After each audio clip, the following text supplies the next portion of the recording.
क्योंकि ये गीत जो है ट्रेंडिंग में है अभी, है कि नहीं?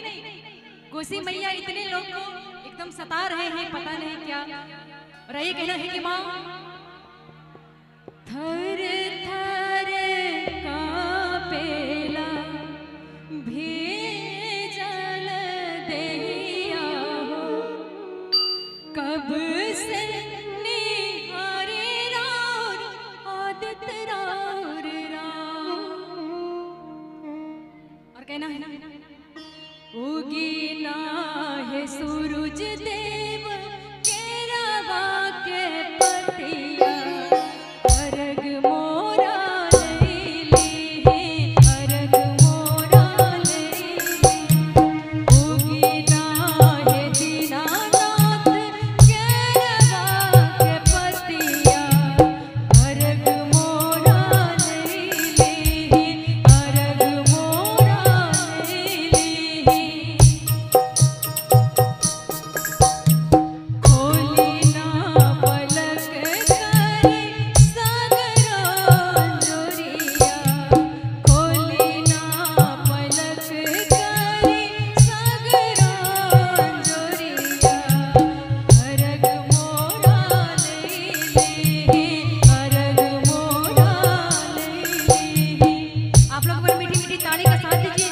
बोले सच्चे दरबार की जय हो।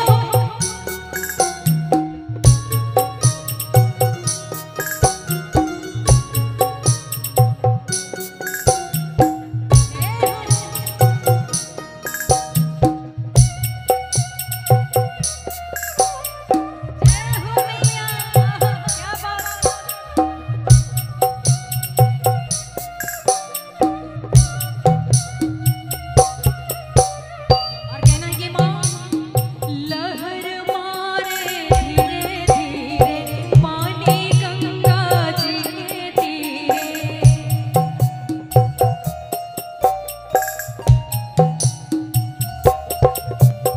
लहर मारे धीरे धीरे पानी गंगा जी के तीरे, वही तीरे परती देवैया हम ठार, ओही तीरे परती देवैया हम ठार। थर थर कांपेला भेजल देहिया हो, कब से निहारे हम आदित राउर राम, कब से निहारे हम आदित राउर राम।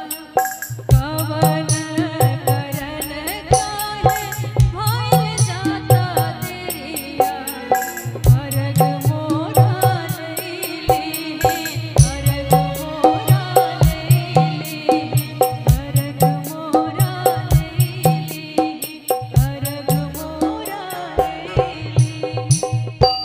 और अच्छा लगा तो एक बार मीठी मीठी ताली चाहूंगी आप लोगों से। बोलिए छठी मैया